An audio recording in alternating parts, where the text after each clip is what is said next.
Chapter 1. The Nature of Power. We are going to speak tonight of power. Not the ordinary kind, not the power of armies or of wealth, or of the political machinery by which civilizations organize their ambitions. Something older than that. Something that does not appear in any budget or any military ledger or any Senate record. Something that moves through the universe the way gravity moves, invisibly, completely, without asking permission, without requiring belief. The dark side of the Force. And the two men who, in the early years of the Galactic Empire, wielded it more completely than any living beings in the known galaxy. One of them you know, or think you know. Darth Vader. The black armor, the mechanical breathing, the presence that preceded him into rooms like the cold front preceding a specter. The enforcer of the Emperor's will, the most feared being in the galaxy by almost universal consensus. A man, and yes, my dear ones, a man, because that is what he was beneath the armor, whatever else he had become. Of such extraordinary force, might, and physical power that even his peers among the dark side's practitioners regarded him with something very close to awe. And the other. The other. Darth Sidious, the Emperor Palpatine, the man who had dismantled the Republic from within, who had engineered a war spanning the entire galaxy and emerged from it holding every thread, who wore the face of a kindly, weathered statesman. Oh, that face, my dear ones, that magnificent, ruined, patient face. And behind it contained something that the word evil does not adequately describe, because evil implies a scale that can be measured, a depth that can be plumbed. And what Darth Sidious contained was not measurable, not plumbable, not anything so comfortable as a thing with a bottom. These are the two figures at the center of our story tonight. Not enemies, not yet, not openly, though the rule of two ensures that the word yet is always, always present in the space between a Sith master and his apprentice. They were, in the early years of the Empire, something more complicated than enemies and more dangerous than friends. They were master and student. They were, by the cold philosophy of the tradition they served, one of them destined to destroy the other. The only question, the question that Darth Vader turned over in the machinery of his mind in the long, dark, mechanical hours of his existence, was which one? And when? Let us speak of where they were, and why, and what the world looked like around them, because a story needs its ground, the way a tree needs soil. The planet Ryloth, home of the Twi'leks, purple plains and high rocky plateaus, and a sky that shifted between colors depending on the hour.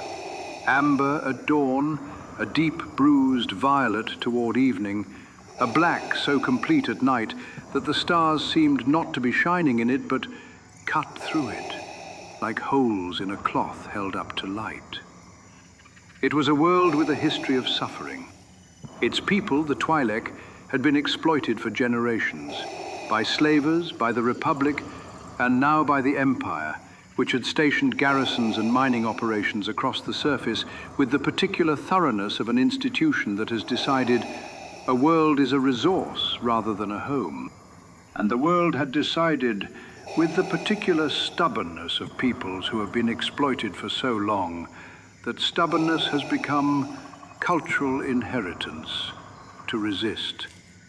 The Free Ryloth movement, led by a man named Cham Syndulla, had been conducting a sustained insurgency against imperial occupation. This is all you need to know about the insurgency itself. It is the weather of our story, not the story.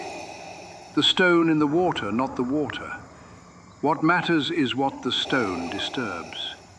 What it disturbed on a particular day in the early years of the Empire was an Imperial Star Destroyer. And aboard that Star Destroyer, on a visit that was partly administrative and entirely a test, as most things Darth Sidious arranged were partly one thing and entirely another, was the Emperor himself, with his apprentice beside him. As his apprentice was almost always beside him, close enough to learn, close enough to serve, and close enough, should the need ever arise, to be reminded of exactly what he was apprenticed to. Let us begin there. In the amber light of Ryloth's rising sun, aboard a ship that did not yet know it was about to fall. With a master who already knew everything, and an apprentice who thought, in the particular way of very powerful things that have not yet discovered their limit, that he knew enough. He did not know enough. But then, and this is the part I find most interesting, my dear ones, the part I want you to hold as you drift toward sleep. He was about to learn. And learning, even when it arrives in the form of something that unmakes your understanding of yourself, is always, in the end, a kind of gift. A cold gift, an uncomfortable gift. The kind of gift that arrives without wrapping and leaves a mark. But a gift nonetheless. Rest now. Let the amber light of Ryloth settle over you. The story is just beginning. And there is so much, my dear ones, still to illuminate. Chapter 2, The Apprentice. Breathe now, in slowly, and out. Let the last chapter settle like dust after a disturbance, gently, completely, finding its resting place. You are still here, still held, and I have more to tell you. Let us speak of Darth Vader. Not the myth of him. The myth is well known and not particularly illuminating. Let us speak of the interior of him. The thing that lived inside the armor and breathed through the respirator and looked out through the lenses and thought in the continuous, relentless, mechanical way of a mind that is never entirely at rest, about power, about strength, about the distance between what he was and what he intended to become. He had been, before the armor, Anakin Skywalker. I say this not to dwell on it. Vader himself did not dwell on it, or tried not to, with the specific and somewhat transparent effort of someone who is actively not thinking about something. But because it is essential context, because Anakin Skywalker had been the most gifted Force-sensitive of his generation, possibly of several generations. The Jedi had believed him to be the chosen one, the being prophesied to bring balance to the Force. And while prophecies are notoriously unreliable as operational documents, the raw assessment of his power had been entirely accurate. He was extraordinary. He had been extraordinary since birth, and extraordinariness, when it is your defining characteristic from your earliest conscious memory, has a way of becoming your primary relationship with the world. You do not simply have power, you are power. You understand yourself through it. You measure everything, every room, every opponent, every moment of stillness or danger, through the lens of what you could do to it. Vader still did this. The armor was new, relatively speaking, in the accounting of his 20-odd years, but the habit was ancient. He entered every space with an immediate, instinctive assessment. The layout, the exits, the structural weaknesses, the force signatures of every living thing within range. Not because he was paranoid, though a certain baseline suspicion is, I would argue, entirely reasonable in a man who serves a Sith master, but because this was simply how his mind worked. Like a musician who hears the chord structure in every piece of ambient sound, Vader heard the power structure in every environment he entered. Who was strongest, where the weakness was, what could be broken, and what could be used. In those early years of the Empire, he was still finding the edges of himself. Not in the way of someone uncertain. Vader was never uncertain about his power in the ordinary sense. He knew what he could do. He had done it repeatedly in operations that had already become the stuff of Imperial military legend. He had walked through armies. He had crushed uprisings and executed traitors and performed with his lightsaber and his force abilities and the sheer physical presence of that armored body, feats that should not have been survivable for anyone on the receiving end. He was, by any external measure, catastrophically effective. And yet, there was something in him, in those early years, that was not yet settled. Not doubt exactly. Doubt is too soft a word for what Vader experienced, and too honest. It was more like a question he had not yet found the courage to ask himself directly. A question that lived in the peripheral vision of his self-understanding that he kept almost seeing and then looking away from. The question was, is this enough? Not enough for the Empire, not enough to execute whatever mission was placed before him, but enough for the thing he actually wanted. The thing that every Sith apprentice wants, that the rule of two builds into the very structure of the tradition like a load-bearing beam. Enough to one day face his master and win. He believed the answer was yes. He had to believe the answer was yes, because the alternative, that he might serve forever, that the ceiling above him might be permanent, that Darth Sidious was not a challenge to be eventually overcome, but a fact of the universe to be permanently accommodated, was not a belief he was willing to host, not consciously. Not yet. He pushed the question into the peripheral vision of his mind and turned his focus with the fierce discipline of someone who has learned to weaponize concentration toward the work at hand.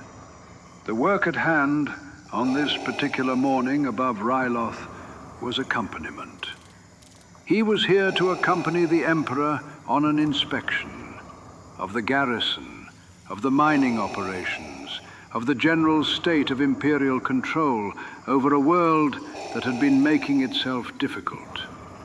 He was here to be present, to be visible, to be the physical embodiment of what happened to worlds that continued to make themselves difficult. He was, in other words, being used as a symbol. This did not particularly trouble him. He understood the utility of symbols. He simply, quietly, and with great discipline, did not enjoy being one. The Emperor was in his quarters.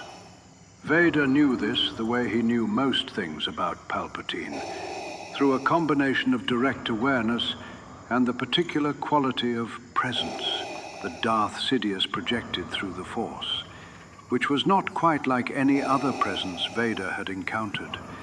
Other Force sensitives, even powerful ones, registered in Vader's perception as bright or dark depending on their alignment, strong or weak depending on their ability.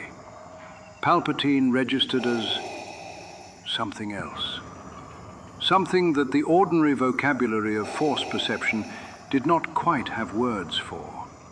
Not brighter or stronger or darker than other presences, simply larger. In the way that a sun is not brighter than a candle in any meaningful comparative sense, it occupies a different category of thing entirely. Vader did not think about this directly. He filed it in the same peripheral space where he kept the question about whether he was enough. He had been filing things in that space for years, and the space was, he did not allow himself to notice, getting rather full.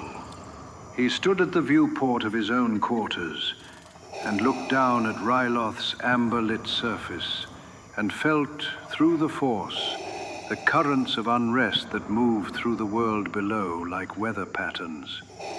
The anger of occupied peoples, the cold purposefulness of insurgent cells organizing in the hill country, the specific directed hostility of people who had decided that dying in resistance was preferable to living in submission. He felt all of this with the clarity of long practice, and noted it the way a navigator notes weather. Present, relevant, something to be managed, not something to be felt. He had learned early in his apprenticeship that feeling things was not safe, not with Palpatine nearby, not when the man could read the Force the way most beings read facial expressions, casually, effortlessly, with an accuracy that allowed for no useful concealment. Whatever Vader felt, Palpatine knew. And whatever Palpatine knew, he used. Not always obviously, not always immediately, but always, eventually, precisely. Rest, dear one. Let the shape of Vader settle in your mind. Not the myth, but the man inside the myth. Powerful, ambitious, carefully, methodically, not looking at certain things. We will look at them together, in time. Chapter 3, The Shape of the Master. There now. Breathe. In and out. Let the breath be slow and complete, the way a tide is slow and complete. Not rushing, not hesitating, simply moving, the way it has always moved, the way it will always move, with the deep reliability of something that does not need to be told what to do. That is what we are going for tonight, dear one. That rhythm, that ease. Now, let us speak of the Emperor, Darth Sidious, Sheev Palpatine, the man who had been for decades the most accomplished political deceiver in the history of the Republic, who had worn the mask of a kindly, capable, ultimately tragic statesman so completely and for so long that the mask had almost ceased to be a mask at all. He had become it. He had inhabited it the way a great actor inhabits a role that has outlasted the performance. Not pretending to be the character, but having so thoroughly merged with the character that the original person, the one who put on the mask in the first place, existed now only in private moments. In rooms where no one was watching, in the particular quality of stillness that settled over him when he was entirely, absolutely himself. In those moments, he was extraordinary. Not in the way Vader was extraordinary, not through physical power, not through the brute, magnificent, terrible force that Vader brought to every engagement. Palpatine was not, in the physical sense, an imposing figure. He was old, he was small. His body, ravaged by the energies of the dark side, had taken on the specific quality of something that has been burning from within for so long that the exterior has begun to show the burn. The face, that extraordinary, ruined, ancient face, was a map of everything the dark side costs, everything it takes, everything it demands from the body that hosts it. He looked to the uninitiated like a man who was dying. He was not dying. He was, in fact, more alive in the Force than anything Vader had ever encountered. More alive, in a sense, than the Jedi had ever been. Because the Jedi had always held something back, had always maintained the discipline of restraint, the philosophy of balance and care, and the preservation of the living Force. Palpatine held nothing back. He had opened himself to the dark side so completely, so early, and had fed it so consistently over so many decades, that the boundary between himself and the dark side was no longer entirely clear. He was not simply a man who used the Force. He was a man who had become, through the sustained practice of a lifetime, continuous with it. The dark side moved through him the way blood moves through a body, automatically, continuously, without requiring his conscious attention, because it was no longer distinct from him enough to require management. Vader understood this intellectually. He had been told in the early years of his training, in the patient, precise, almost academic way that Palpatine sometimes taught, as though the Sith tradition were a philosophy course and he a particularly promising student, about the nature of the dark side's deepest commitments. He had been told that the greatest Sith did not merely wield the Force, they embodied it. They became it. They reached a point at which the Force ceased to be a tool they employed and became a dimension of what they were. He had heard this. He had understood it in the way that one understands a description of a color one has never seen, accurately, abstractly, and entirely without the direct knowledge that would make it real. Because understanding something and experiencing it are, my dear ones, entirely different things. And Vader had not yet experienced the gap between his own power and his master's, not directly, not in a way that his body and his Force senses and the deep, instinctive animal part of him that preceded language and philosophy and Sith doctrine could actually feel. He had inferred it. He had observed it at a distance. He had watched Palpatine perform, in controlled and political contexts, things that were quietly, unmistakably beyond him. But watching is not the same as standing in the presence of it. Watching is safe. Watching allows for the comfortable possibility that what you are seeing is not quite as large as it appears from here. Palpatine understood this about his apprentice. He understood because he had designed it this way. Because the gap between master and apprentice is not an accident of the rule of two, but its central mechanism. That Vader knew intellectually what he did not yet know in his bones. And Palpatine had been, in his patient, methodical, entirely deliberate way, constructing the circumstances under which Vader's bones would learn. The visit to Ryloth was part of this. Not primarily. Palpatine was not a man who did things for only one reason, but partially. Everything Palpatine did was partially about Vader, about the education of Vader, about the careful, systematic dismantling and reconstruction of what Vader understood about himself and his place in the architecture of power. This is the nature of Sith pedagogy, my dear ones. It is not kind. It was never designed to be kind.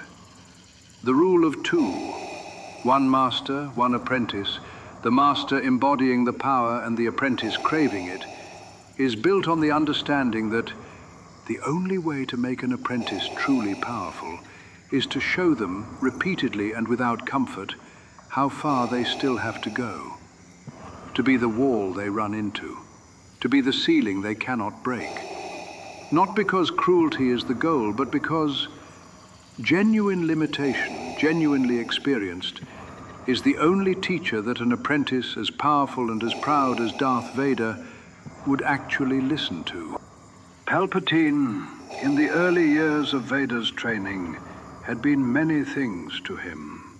Teacher, master, the architect of everything Vader had become. And also, and this is the part that neither of them would have articulated in those terms, because articulating it would have required a kind of emotional honesty that the Sith tradition does not particularly reward. Also something that occupied, in the burned and restructured landscape of Vader's inner life, the space where a father had once been. Not warmly, not sentimentally, but structurally. The way a load-bearing wall occupies a house. Not noticed, not appreciated, not loved in any conventional sense, but absolutely, completely, impossibly central to whether the whole thing stands or falls. Palpatine knew this too. He knew it the way he knew everything about Vader, completely, precisely, and with the particular quality of attention that belongs to someone who has been studying a thing for years, not out of affection, but out of strategic necessity. He knew where the load-bearing walls were.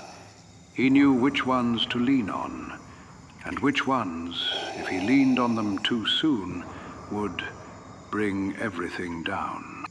He was not ready yet to bring everything down.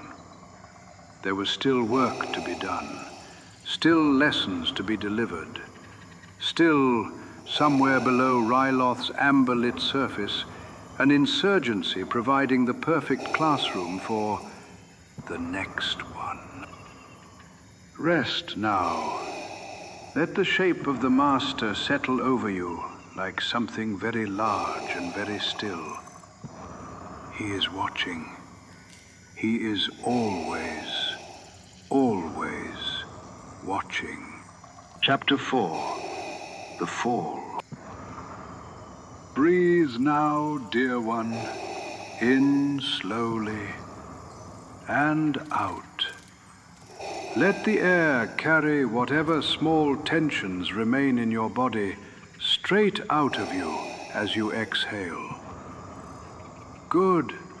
You are settling beautifully. Let the story carry you the rest of the way down. The attack on the Imperial Star Destroyer above Ryloth was, by the standards of the insurgency that planned it, an audacious and well-executed operation. Cham Syndulla's people had acquired intelligence, acquired assets, acquired the particular combination of desperation and tactical precision that occupied peoples sometimes achieve when they have nothing left to protect except the idea of their own freedom. The details of the attack are not our story. The mechanics of it, the personnel involved, the specific sequence of damage and system failure that resulted in the Emperor's shuttle being separated from the ship and forced into emergency descent. These things happened. They are real. They are the weather. What interests us is the 2 passengers aboard that shuttle as it fell through Ryloth's atmosphere. What interests us is what the fall was like for each of them, because they experienced it differently, my dear ones, very differently. And the difference between their experiences of those falling minutes is the difference between what they were and what it means and why this story is worth telling. For Vader, the fall was controlled alarm, not fear. Vader did not, in those years, experience fear in any simple form. Fear for him had been so thoroughly processed and weaponized and converted into other things. Anger, primarily. The great, reliable engine of anger that the dark side had taught him to run on. That its raw form was almost unrecognizable to him. But alarm, yes. The tactical alarm of a combatant suddenly deprived of his operational context. The ship was gone. The garrison on the surface was compromised or unknown. The planet below was actively hostile. The Emperor was beside him, which was simultaneously the most reassuring and the most complicated fact of the situation. Was present, and, as far as Vader could determine through the Force, entirely unperturbed. This in itself was unsettling, because Vader understood, from years of observation, that Palpatine's apparent calm was not always actual calm. Sometimes it was the calm of a man who had already calculated every variable and found the outcome acceptable. Sometimes it was the calm of a man who had arranged the situation and was watching his arrangements unfold. And sometimes, rarely but memorably, it was the calm of a man so completely connected to the Force that genuine danger simply registered differently for him than it did for ordinary beings. As information rather than threat, as weather rather than crisis, as something to be navigated rather than survived. Vader could not always tell in the moment which kind of calm he was looking at. This was, he had come to understand, entirely intentional on Palpatine's part. The ambiguity was the lesson. The not knowing was the curriculum. The shuttle hit Ryloth's surface hard. Harder than a controlled landing, softer than a crash, in the specific middle category that pilots call survivable but not comfortable. Systems down, comms compromised, location unknown, or rather known, on the surface of an actively insurgent world in terrain that favored the people who lived in it and knew it and had been hiding in it for months, but not known in any way that provided immediate tactical advantage. They were, by any objective assessment, in serious difficulty. Vader emerged from the shuttle first, lightsaber already ignited, that crimson blade in the amber-going violet light of Ryloth's afternoon, a column of contained destruction, and moved through the immediate perimeter with the specific, efficient violence of someone who is very good at this, and has been very good at this for a long time. The area was clear. He established that with the Force before his eyes had finished confirming it. No immediate threats. Distant ones, yes. The Force was rich with the approaching attention of people who had just seen something fall from the sky and were coming to investigate with weapons, but nothing immediate. He turned back to the shuttle. Palpatine was standing at the exit ramp with the particular quality of stillness he sometimes had.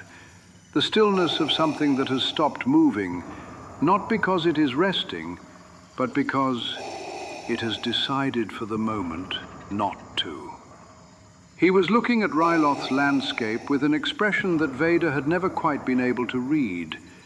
Not concern, not assessment exactly, something more like the expression of a man who has just been brought somewhere interesting and is taking a moment to appreciate the scenery. "My lord," Vader said, because there was always with Palpatine, "My lord." The words were automatic. They had been automatic for years. Vader had stopped noticing that they were automatic in the same way one stops noticing a habit.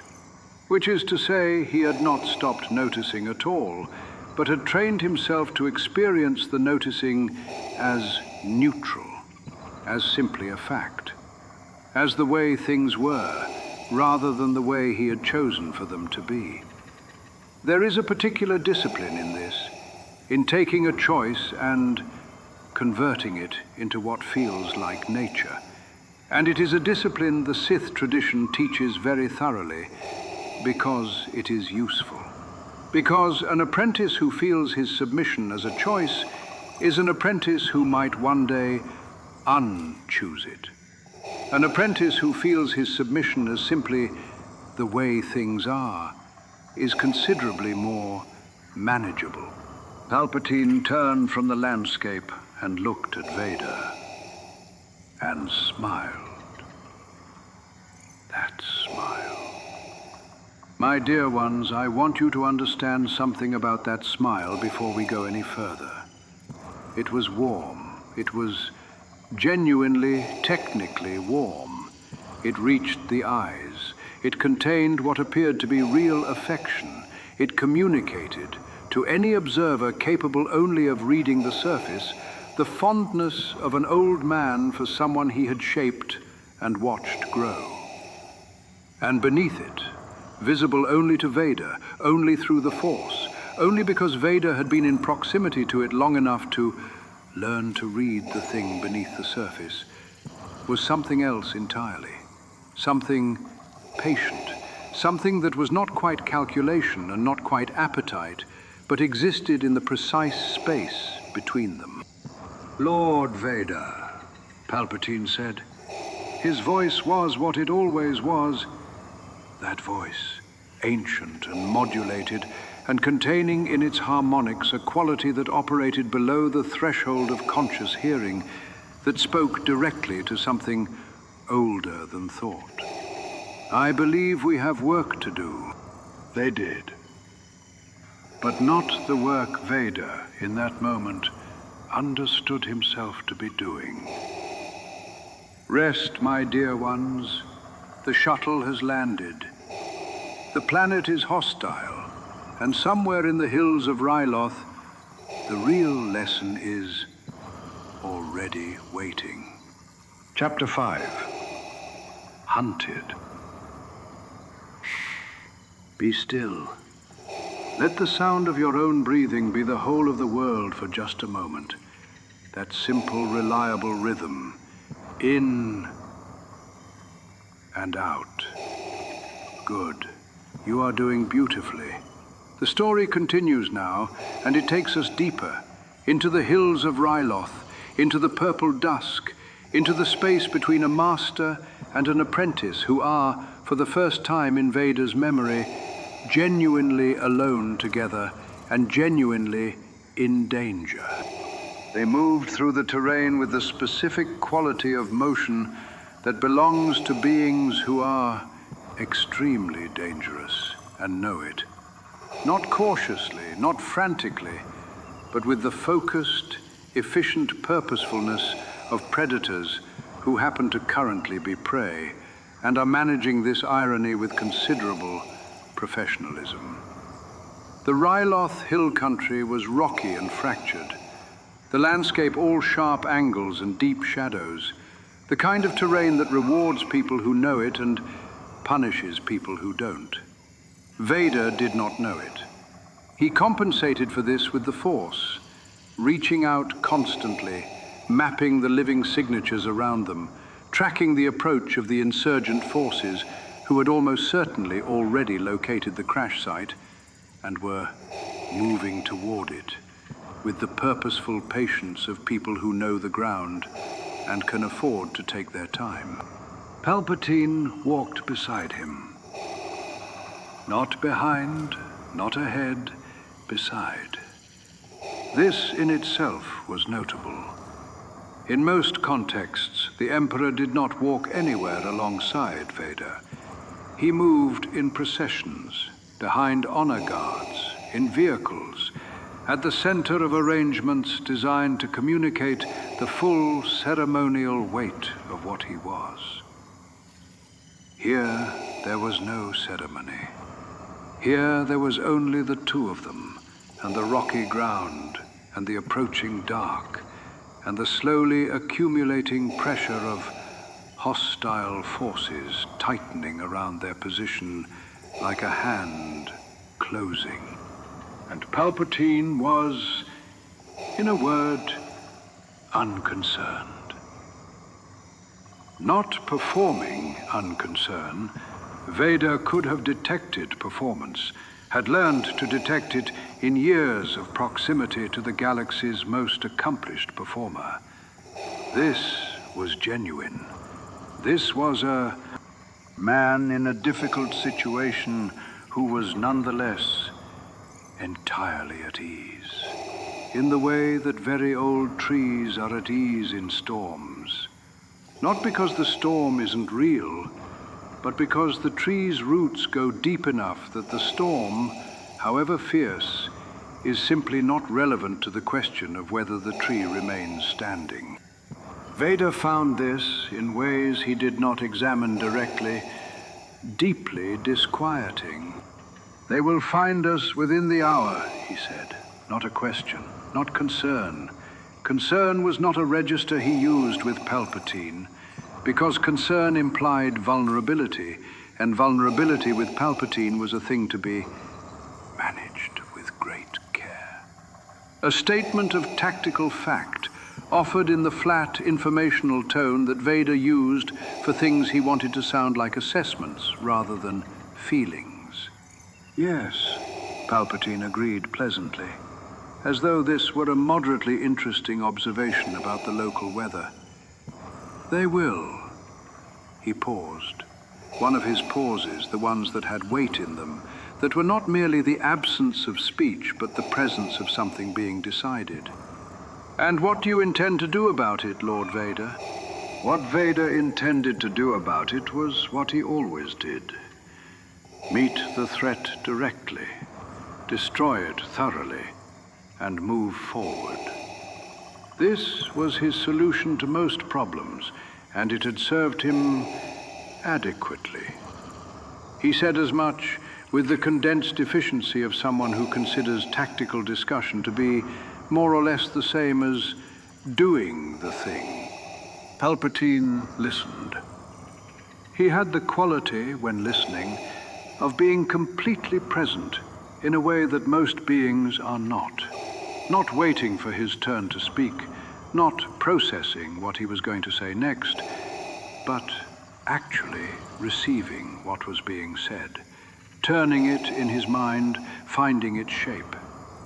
It was one of the things about him that Vader had noticed early and never quite resolved, that the same man who was capable of such complete and deliberate manipulation was also capable of genuine attention. As though attention and manipulation were not opposites, but simply different uses of the same fundamental quality. "That is one approach," Palpatine said when Vader finished. His tone was entirely pleasant.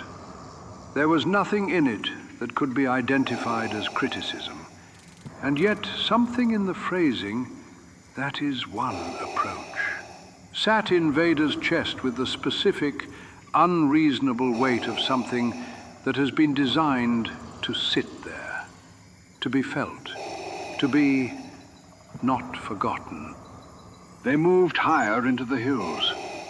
Vader maintained the Force awareness, a constant background process, tracking the insurgents, reading the terrain, managing their approach vectors. It was not difficult. It was the kind of sustained tactical attention he had been exercising for years, refined to something approaching automation. He did not need to concentrate on it precisely. It ran like a current beneath his conscious attention, reliable and continuous. And then he noticed something.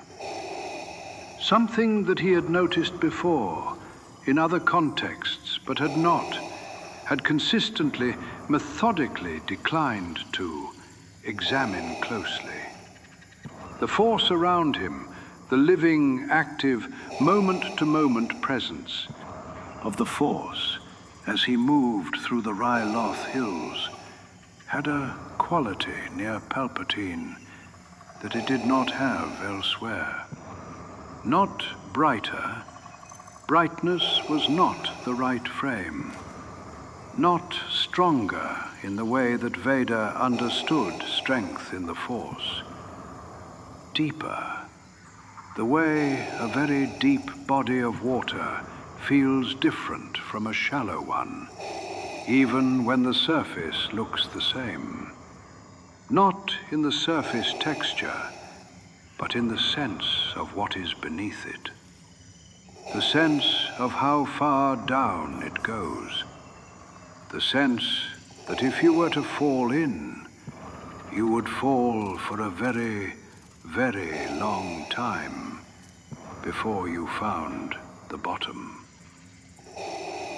He had always known this in the abstract.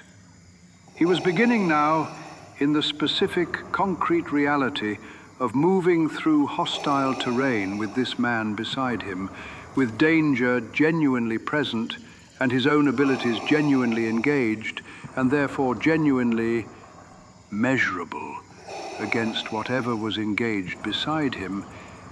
He was beginning to know it in the other way. The way that lives in the body rather than the mind. The way that does not respond to argument. Above them, Ryloth's first stars appeared in the darkening sky.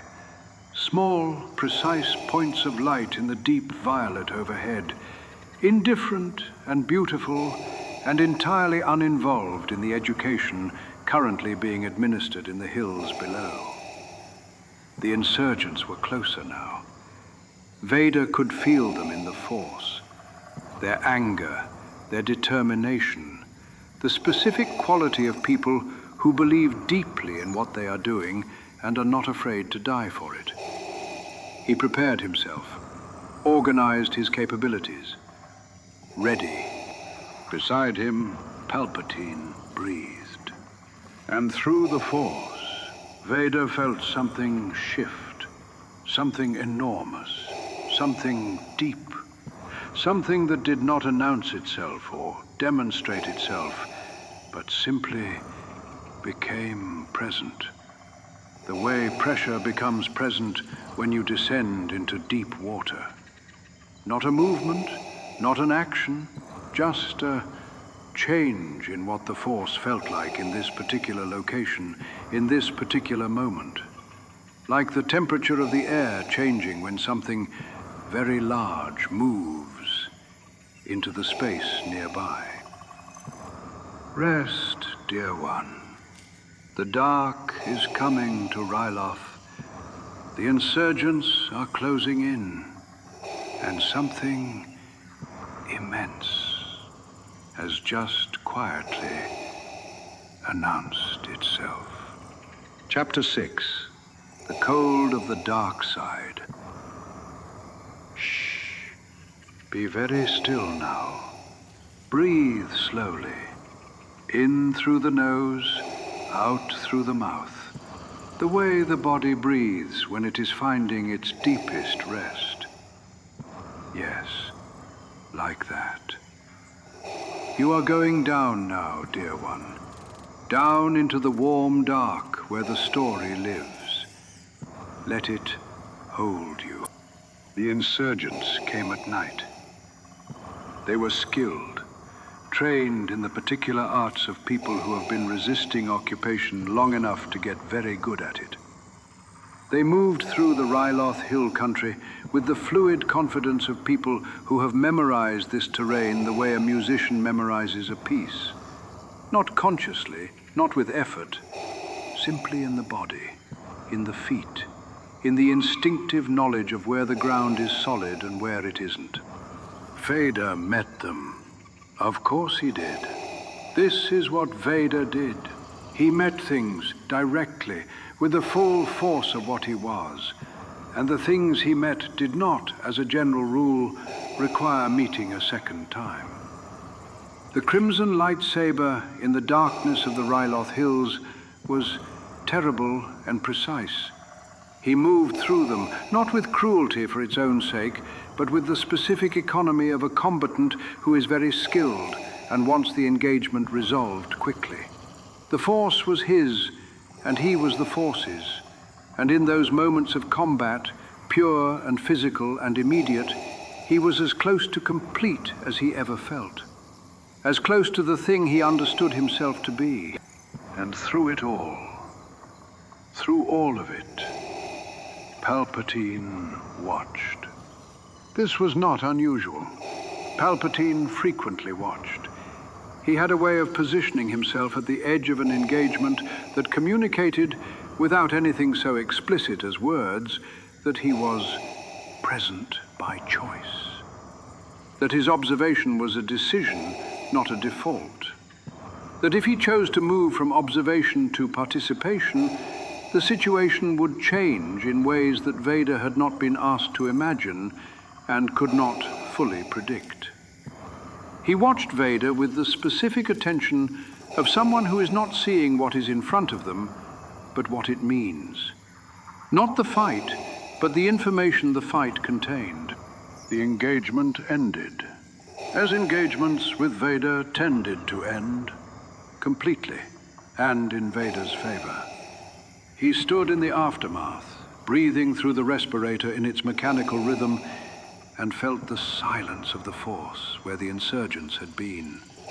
Felt the clean, particular quiet of a situation resolved by Force. He was, in those moments, entirely himself. Whatever doubts lived in the peripheral vision of his self-understanding, combat was not the place where they operated. In combat, he was clear. In combat, he was sufficient. He turned to Palpatine and found the Emperor looking at him with that expression. That one. The one with the warmth on top and the something else beneath.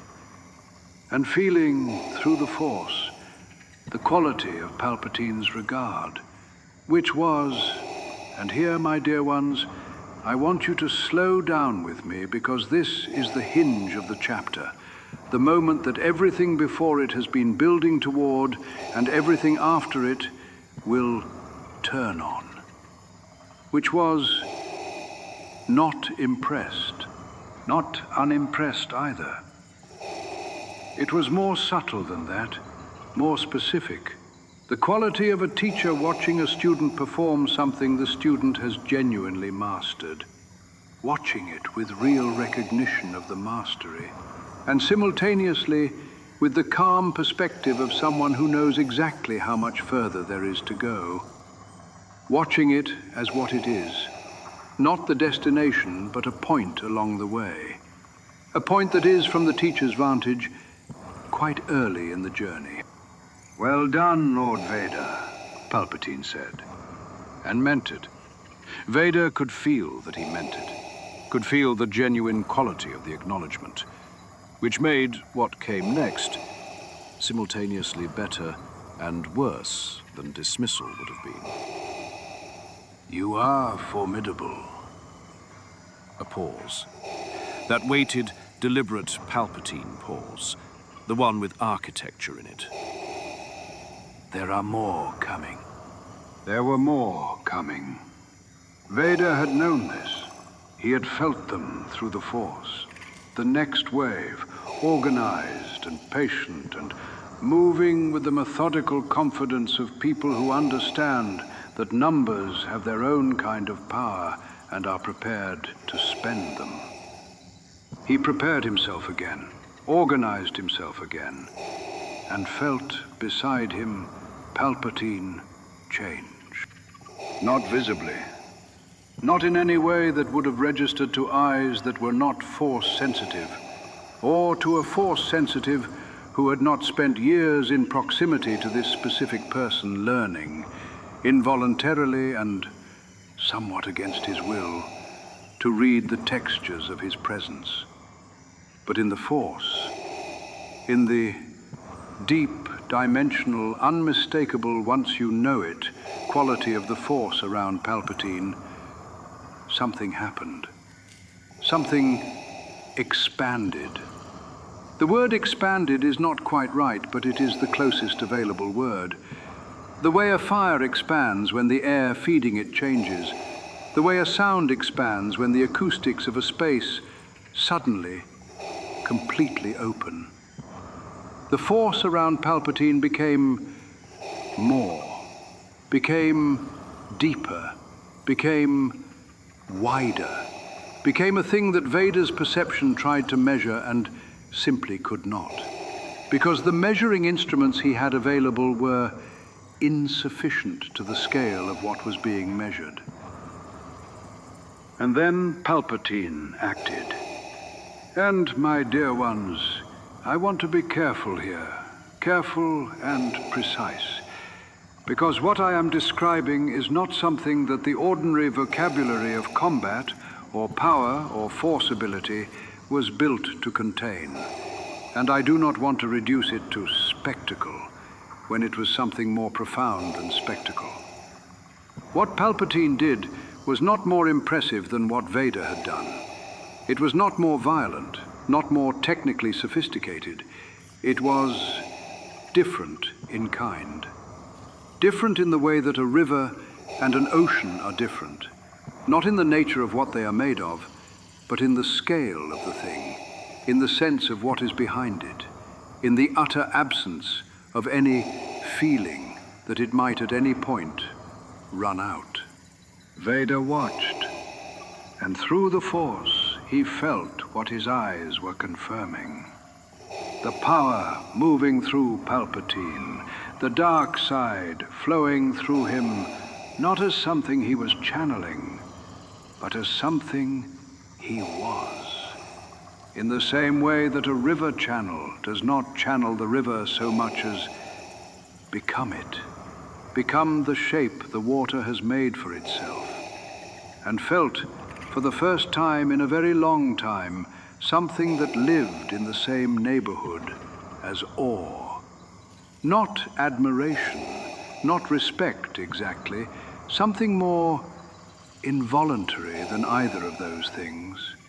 The response of the body to genuine scale, the response of the nervous system to something that is simply, incontrovertibly larger than you. The insurgents were gone. The night was quiet.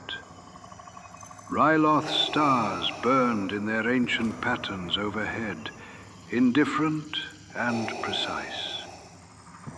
And Darth Vader stood in the Ryloth hills and felt in his bones and in his Force senses and in the part of him that was still beneath everything, Anakin Skywalker felt the thing he had been not feeling for years. The ceiling, vast, solid, unmovable, directly above him. Rest, dear one. Let the quiet of the Ryloth night settle over you. Something has been understood tonight that cannot be ununderstood. We will sit with it together, gently, for as long as we need to. Chapter 7. The Rule of Two. Breathe, my dear ones. Just breathe. In, slowly, and out, slowly. Let the weight of what we witnessed in the last chapter settle into its proper place. Not the place of crisis or alarm, but the place of understanding, of things becoming clear. Let your body be heavy and warm and entirely at rest. The story asks nothing of you but your presence, and your presence tonight has been quite impeccable. They sheltered through the remainder of the night in the rocky terrain of the Ryloth highlands. Two figures in the dark, one enormous and armored and breathing in his mechanical rhythm, one small and ancient, and apparently as comfortable in these circumstances as he would have been in the throne room of the imperial palace. Perhaps more comfortable. Throne rooms require a certain performance. The open air of a hostile world required nothing of Darth Sidious except himself, and himself was, as always, more than adequate. He spoke. This was not unusual. Palpatine was not a man who maintained silence when he had something to say, and he almost always had something to say. But the quality of the speaking was different tonight. There in the dark of the Ryloth hills, with the sounds of the planet around them, and the force still resonant from what it had witnessed, he spoke in the way he sometimes spoke when the circumstances stripped away the political register and the ceremonial register and left something closer to the actual, the real, the thing beneath all the things. He spoke about the rule of two, not the way it is sometimes described, not in the abbreviated functional way, one to embody the power, one to crave it. He spoke about it philosophically, about what it means, about why Darth Bane, the ancient Sith who had devised it after the destruction of the old Sith Order by its own excess, had understood something essential about the nature of power that the old Sith, in their proliferation and their factional warfare and their constant mutual diminishment, had failed to grasp. The old Sith were many, Palpatine said, and his voice in the dark of the Ryloth night had the quality it sometimes had, that quality below the audible, that harmonic in the lower registers of the voice that bypassed the thinking mind and spoke directly to something older. And in their numbers they found not strength, but dissolution. Each new Sith diminished the tradition by dividing it. Power, Lord Vader. Real power, the kind that does not merely overcome opposition, but reshapes the world that opposition inhabits. Real power does not multiply by being shared. It concentrates, it deepens. It becomes something categorically different from what it was when it was spread thin across many vessels. Vader listened. This was not the first time he had heard this. He had been taught the history, had been given the philosophy, had learned the rule of two with the thorough comprehension of an extremely intelligent student who finds the material genuinely interesting. But there is a difference, as we have noted, between knowing a thing and knowing it. And in the Ryloth hills, the night after he had felt the difference between his power and his master's, with his body and his force senses, and the involuntary certainty of direct experience, the words carried a weight they had not carried before. You felt it, Palpatine said, not a question. Never a question with Palpatine. The declarative was his natural mode, not because he was incurious, but because genuine curiosity, for a man who could read the Force as clearly as he could, was rarely necessary. He already knew the answer. The question, when he asked one, was for the student's benefit, not his own. Tonight, you felt the difference. Vader was quiet for a moment. The quiet of a man deciding something. Not whether to lie, because lying to Palpatine was not a productive endeavor, but how to frame truth in a way that contained the minimum viable vulnerability. He had been doing this calculation for years. The calculation of how much to admit, how much to show, how much to let Palpatine see of the interior landscape that Vader was simultaneously aware Palpatine could already read, and determined to control the narration of. Yes, he said finally, flat, informational, a concession that was also, in its flatness, a refusal to elaborate. Palpatine smiled. Vader could feel the smile in the Force, even without seeing it. That warm, specific warmth that was real and also, always, in service of something. Good, Palpatine said. That is the beginning of wisdom for a Sith, to feel the truth of power directly, not to be told it, not to understand it intellectually. He paused, that weighted pause, to feel it in the body, in the Force, in the part of oneself that cannot argue with direct experience.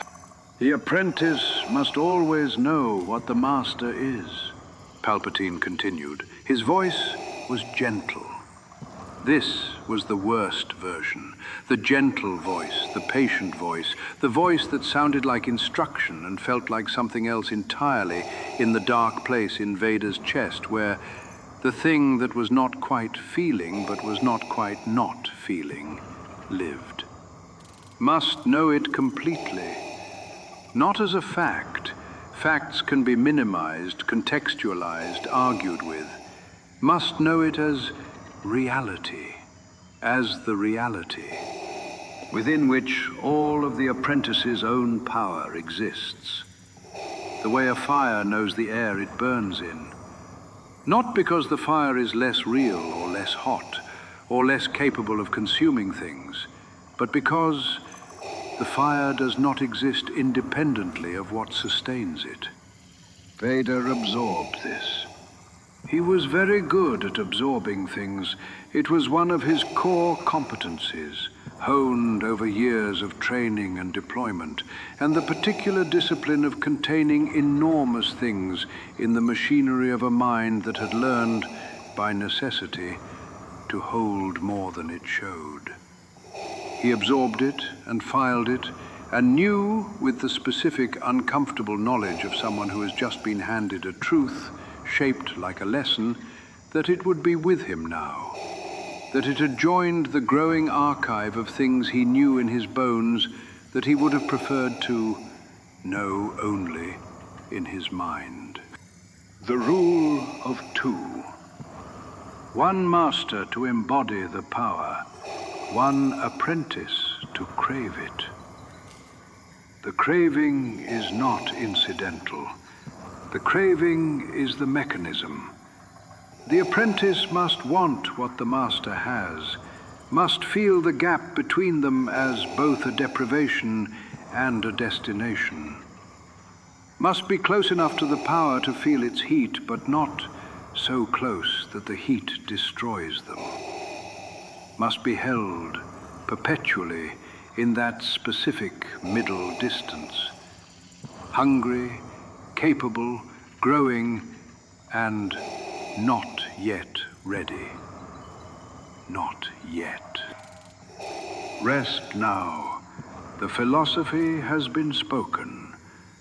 The lesson has been delivered. In the Ryloth hills, in the dark, by a very old and very patient man who knows exactly what he is doing. Let it settle in you the way it settled in Vader. Slowly, completely, without comfort. Chapter 8. The Ghost of Skywalker. Shh. Be still, dear one. Let your breathing slow all the way down. Down past the ordinary resting rhythm, down into the deep, slow, barely there breathing of genuine rest. There, that is where we are going tonight, and the story will carry you the rest of the way, if you let it. Let us speak now of what lived inside the armor. Not the mechanical systems, the respirator, the life support, the neural interfaces that translated Vader's intentions into the movements of a body that was more prosthetic than organic, more engineered than born. These are known. These are, in their way, the least interesting things about what it meant to be Darth Vader in the early years of the Empire. The most interesting thing, the thing that has always interested me most, and I have, I confess, a particular perspective on this subject, was what could not be seen. What the armor covered and contained and could not entirely suppress.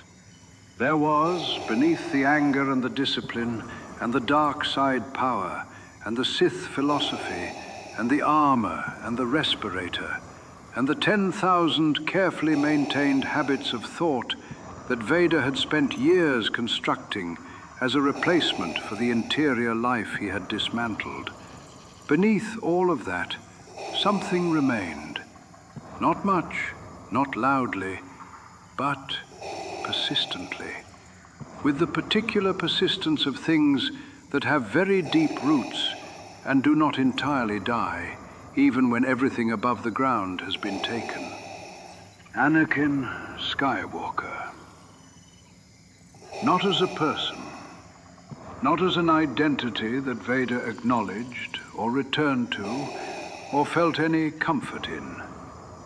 The name itself was a thing he had amputated, surgically, deliberately, with the focused will of someone who understands that identity is not fixed, but chosen, that you can choose to become something new if you are willing to pay the cost of the becoming.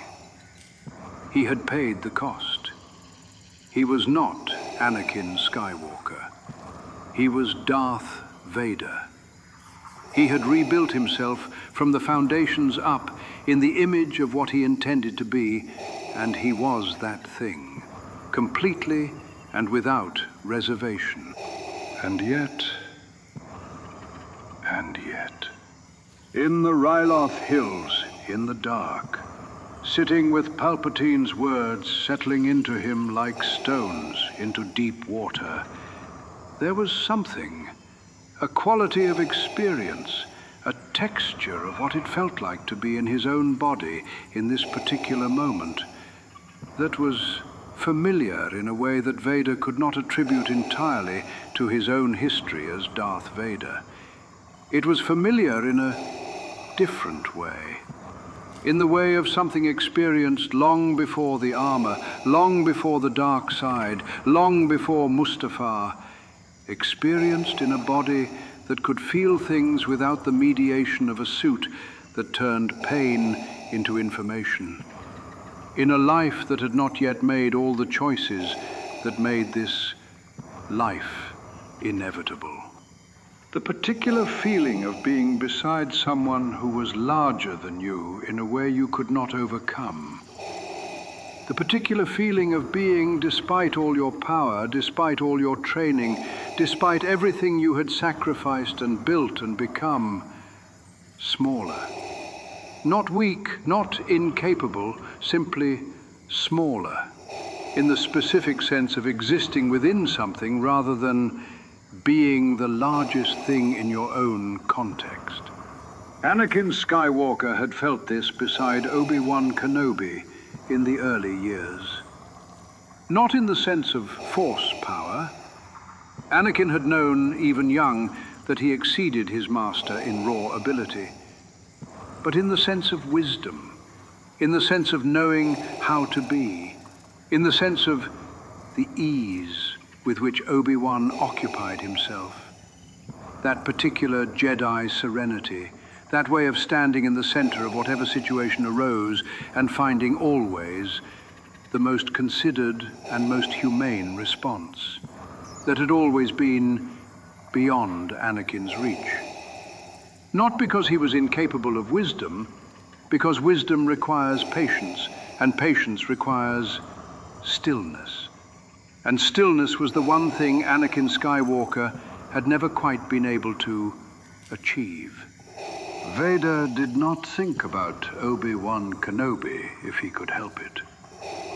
He could not always help it. But when the thought came, it was filed immediately. Filed. and processed into something more useful, something that could be burned as fuel rather than felt as loss.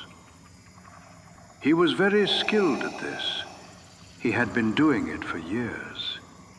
The fuel burned steadily, consistently, very hot, and the fire it fed was real and effective and useful and continuous. And the only cost was that it could never entirely go out. Sitting in the dark on Ryloth, with Palpatine's lesson in his bones, and the Force still resonant around him, and the stars overhead cold and clear and indifferent, Vader was aware, dimly, peripherally, with the specific quality of awareness that he gave to things he was not ready to examine directly, that what he had felt tonight was not only about power, not only about the gap between apprentice and master, not only about the rule of two and the philosophy of strength and the cold, elegant logic of Sith pedagogy. It was also about something simpler. Something that had nothing to do with the Sith, or with training, or with the Force. Something that lived in the parts of him that the dark side had not yet fully reached. Something that was, if he were to find the most honest and therefore the most dangerous word for it, something that was loneliness. Not the loneliness of isolation. Vader was accustomed to isolation, had in many ways chosen it, found it, operationally convenient. The loneliness of scale. The loneliness of knowing that the most important relationship in your life, the relationship that defines the structure of your existence, that shapes every decision and every aspiration and every understanding of what you are and what you are becoming, is a relationship in which you are, by design, by tradition, by the explicit philosophical framework of the practice you have chosen, permanently and irrevocably the smaller one. He filed this too. Of course he did. He filed it with the efficiency of long practice and turned his attention back to the tactical situation and felt the Force and monitored the perimeter and was every inch the Dark Lord, the Enforcer, the most feared being in the galaxy, the apprentice of Darth Sidious, the instrument of Imperial will. And the filing cabinet was very, very full, and becoming fuller. Rest now, dear one. The ghost in the armor has shown itself briefly, just briefly, in the dark of the Ryloth hills, and then the armor closed around it again, as it always does, as it always must. Chapter 9. Why He Did Not Rise. We are nearly there, my young ones, nearly at the end of the story, which is also, as the best endings always are, a kind of beginning, a beginning of understanding.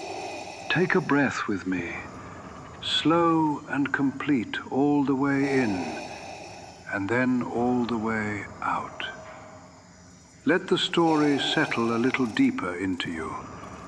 Let yourself be ready for what remains to be said. The question that lives at the heart of the story of Darth Vader and his master. The question that everyone who knows this story eventually asks, because it is perhaps the most human question available to the material, is why? Why did he not rise against Palpatine sooner? Why did he serve?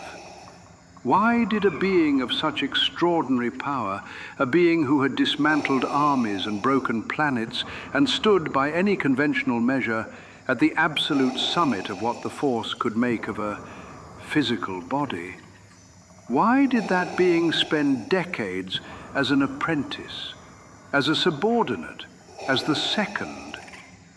Why did the rule of two hold? The simple answer is, because Palpatine was stronger. Because the gap was real. Because Vader had felt the ceiling and knew in his bones that what was above it was not something he could currently survive. This is true. We have spent this story feeling its way toward that truth.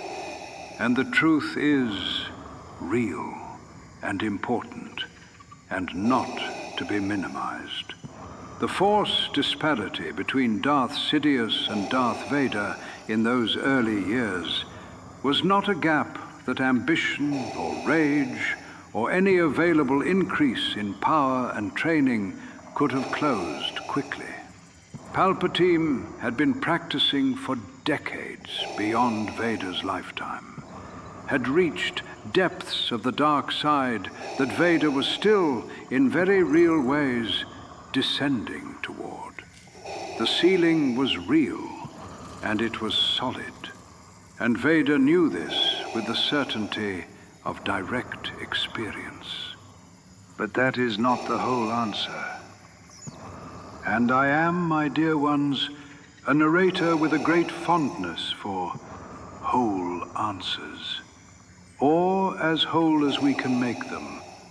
The fuller answer lives in what happened in those Ryloth hills, in the dark, with Palpatine speaking in that voice, and the Force resonant around them, and Vader sitting with the truth of the gap in his bones.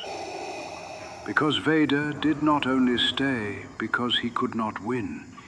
He stayed, and this is the part that requires the most careful looking at.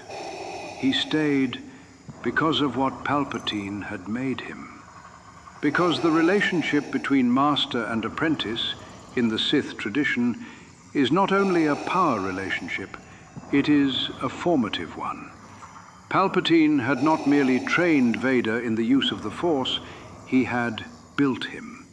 Had taken the wreckage of Anakin Skywalker, the burned body, the shattered will, the grief so enormous it had become indistinguishable from anger, and had constructed with patience and precision and the particular expertise of someone who has done this before and understands the material thoroughly, the thing called Darth Vader.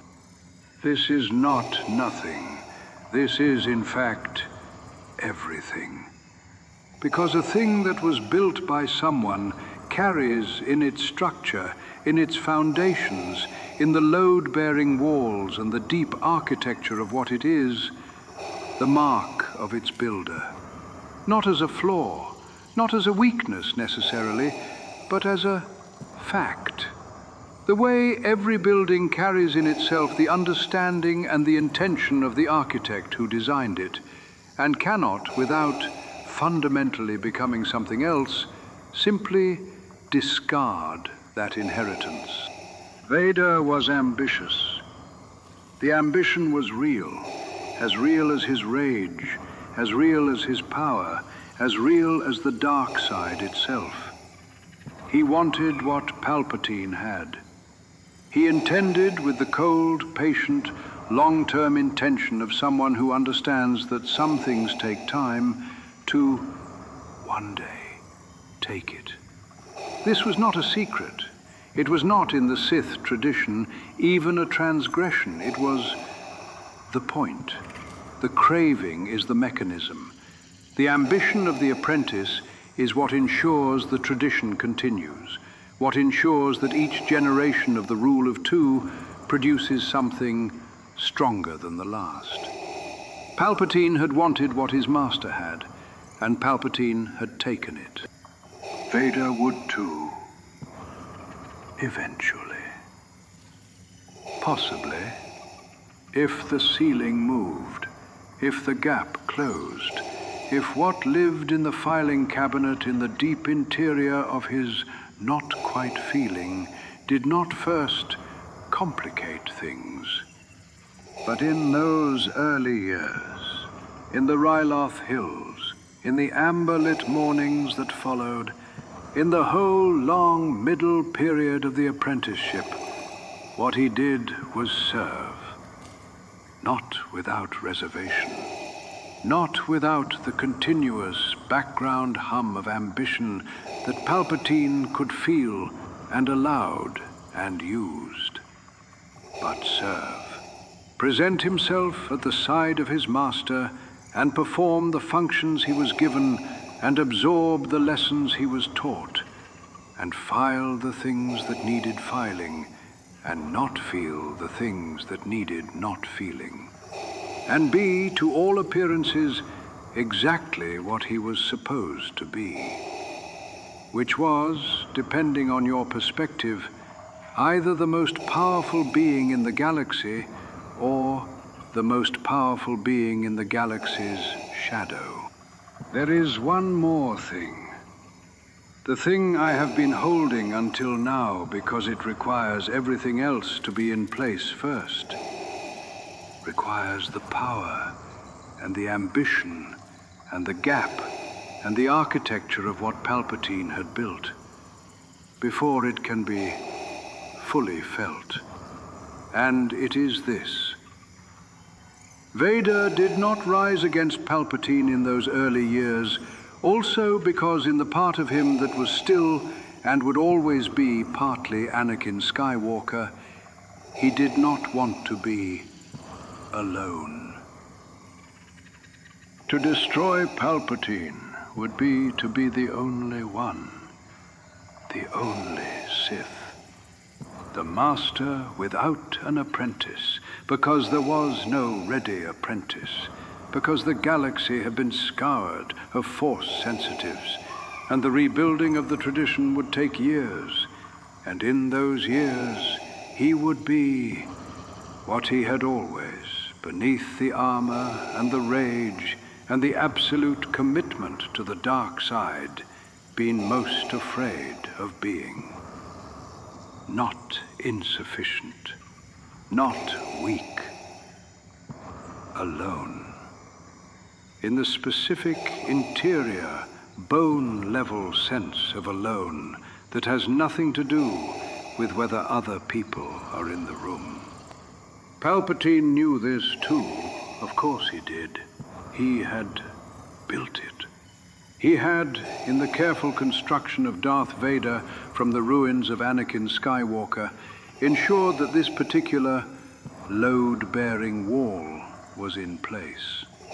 Not cruelly, not with malice as the primary motivation, but pragmatically, architecturally, with the cold expertise of a builder who understands that a structure must be internally stable if it is to serve its purpose. This is the full answer, my dear ones, as full as I can make it. Power held him, architecture held him, and in the deepest, most human place of him, the place that the dark side had not quite finished with, something else held him too. Something that did not have a Sith name, but was real nonetheless. Rest now. One chapter remains, the last one, the one that looks at everything we have learned tonight and asks what it means. Chapter 10, The Shape of the Shadow. Here we are then, the last chapter, the place the story has been moving toward all along. Through the amber light of Ryloth and the darkness of the hills, and the philosophical night, and the ghost in the armor, and the full, complicated answer to why. We are here now, and the last chapter is not tonight a chapter of events. It is a chapter of understanding, of looking at the shape of what we have been given and finding in that shape something that can be carried into sleep and held there gently until morning. Let your breathing go all the way slow now, all the way down into the deep, warm, unhurried rhythm of real rest. In and out. And out a little more. Good. You are almost there, dear one. Let the weight of the whole evening's story settle into you, all of it. The philosophy and the power and the gap and the ghost. Let it all settle like sediment into the bed of a river, finding its level, becoming part of the ground. Darth Vader and Darth Sidious were, in those early years of the Empire, the most complete expression of the rule of two that the Sith tradition had produced in living memory. One to embody the power, one to crave it. The master so vast in the Force that his apprentice, for all his extraordinary ability, stood in his shadow the way a very tall tree stands in the shadow of a mountain. Present, real, impressive by any ordinary measure, and in the shadow, nonetheless. The relationship between them was not simply one of power. It was, as we have spent this evening exploring, a relationship of formation, of building and being built, of teaching and being taught, of shaping and being shaped. Palpatine had not simply trained Vader in the use of the Force.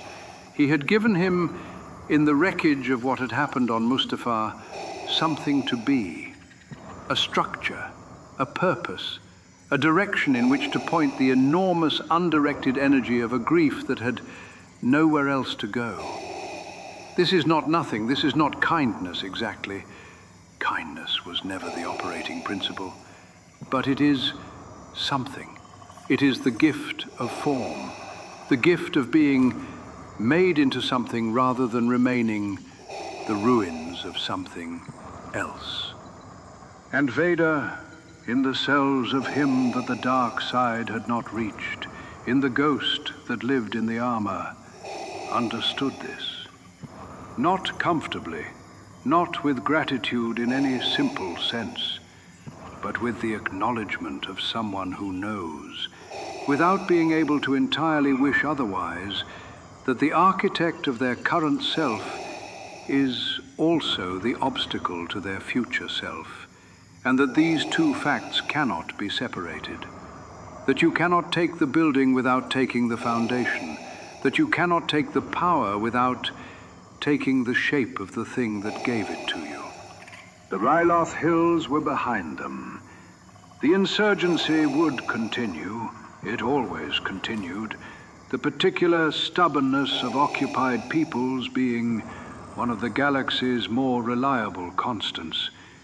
But the immediate situation had been survived, had been resolved in the way that things involving Vader and Palpatine tended to be resolved.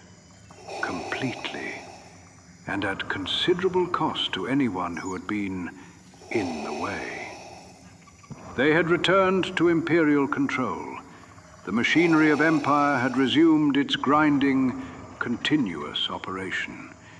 And Vader had returned to his position at his master's side, the most feared being in the galaxy, standing in the shadow of the one being it could not overcome. He would remain in that shadow for years. He would serve and he would grow, and he would file things and not feel things, and burn the fuel, and be precisely, functionally, terrifyingly what he was. And in the deep structure of himself, in the place where the architecture Palpatine had built lived alongside the ghost of what had existed before the building, he would carry this night. This specific night in the Ryloth Hills. The feeling of the ceiling, the feeling of the depth beneath his master, the feeling, clear and incontrovertible and impossible to argue with, of his own exact position in the order of things. There is a thing I want to leave you with tonight, my dear ones, before the story ends and the dark carries you the rest of the way down. A thing that I find in my contemplation of this story genuinely interesting, genuinely worth holding. Darth Vader was not broken by the knowledge of the gap. He was not destroyed by it. He was not diminished by it, not in any meaningful operational sense. He was informed by it. He carried it the way a river carries a stone, around it, over it, shaped by it over time, but not stopped by it, not ended by it. The knowledge of what was above him became, in its way, another fuel, a different kind, not the hot fuel of grief converted to anger, but something cooler and slower, the fuel of measured ambition, of patience, of the specific, long-burning patience of someone who has accepted that the destination is real, and the distance is real, and the only thing that matters, therefore, is the direction. He kept going, in the direction of the ceiling, in the direction of the thing above it, in the direction eventually and at great cost and through a path that neither he nor Palpatine had fully anticipated, toward the moment decades later when the architecture of what Palpatine had built would be tested against something that the dark side had never successfully accounted for. Something small and stubborn and completely, impossibly human. But that is another story for another night. Tonight we hold this one, the early years, the Ryloth Hills, the Master and the Apprentice in the dark, with the Force resonant around them, and the philosophy spoken and the gap understood for the first time, in the body, in the bones, in the part that cannot argue with direct experience. We hold the shadow and what stood in it. We hold the ceiling and the thing that pressed against it. We hold the ghost in the armor, small and persistent, and never entirely gone. And we hold the Master who built the armor and knew the ghost was there and used it anyway. Because in the Sith tradition, everything is a resource, even the things you cannot quite destroy. So sleep now, my young ones. Let the amber light of Ryloth fade. Let the dark of the hills become the comfortable dark of your own rest.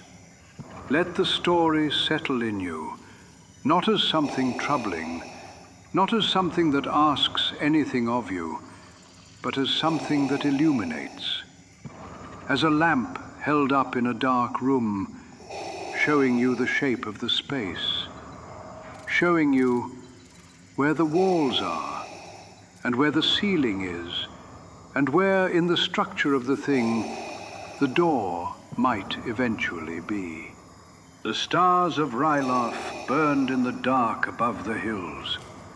They burn still, in their ancient, indifferent, beautiful patterns, holding in their light everything that happened beneath them.